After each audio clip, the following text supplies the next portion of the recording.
නගරේ වීදියක් මැද්දේ මහ වලක් කාරණා. දළදා වහන්සේ වලට දාලා පස් පුරවලා ඇතුන් ලවා පාගන්න සැලැස්සුවා.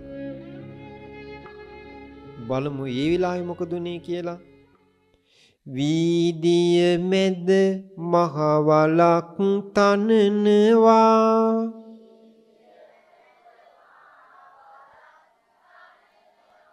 ඒ වල තුල දළදා රඳවනවා.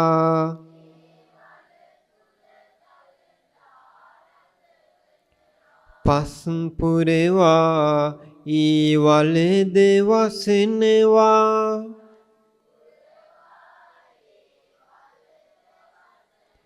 ඇතුන් ලවා පාගන්ට හරිනවා.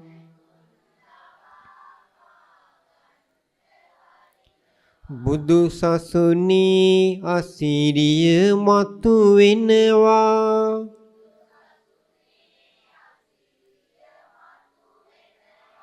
මුනිදුගේ ගුණ කඳ සිහියට එනවා.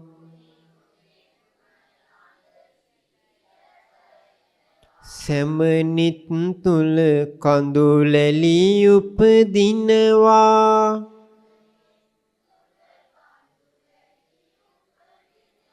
දෑත නළලේ බැඳ සාදු කියනවා.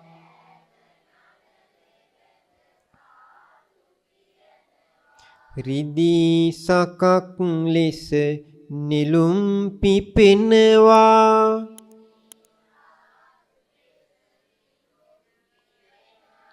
සුවඳ රේණු ඇති මලක් පෙනෙනවා.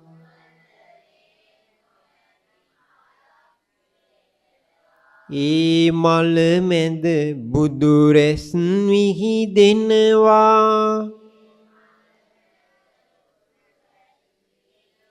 සිරි දළදා බුදු රැස් විහිදෙනවා.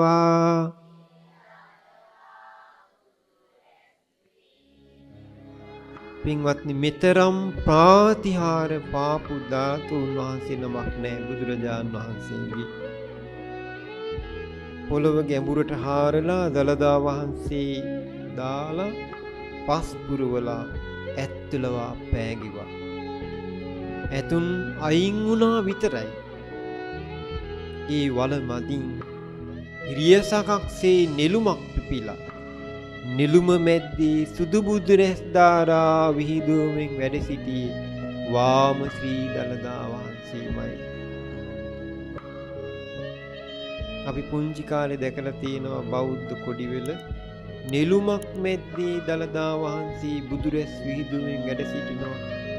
මේ ඉතිහාස කතාවෙන් උපටාගත් දේවල් තමයි මේ සිතුවමට නැගලා තියෙන්නේ. ඉතින් පින්වතුනි, මේක දැකපු සියලු දෙනාගේම ඇස් වලට කඳුළු ආවා. ඇයි මේ තරම් වද දෙන්නේ? ඇයි මේ තරම් වද දෙන්නේ? එනමුත් සදහැතියන්ගේ ඇස් වලට කඳුළු නැංගුණා. මුවග සාදුකාර නැංගුණා. පඬි රජතුමා අප්‍රමාණ පැහැදීමක් ඇති කරගත්තා. ඒත් මේ අසත්පුරුෂ නිගණ්ඨයන් තවත් වදයකට පමුණුවා.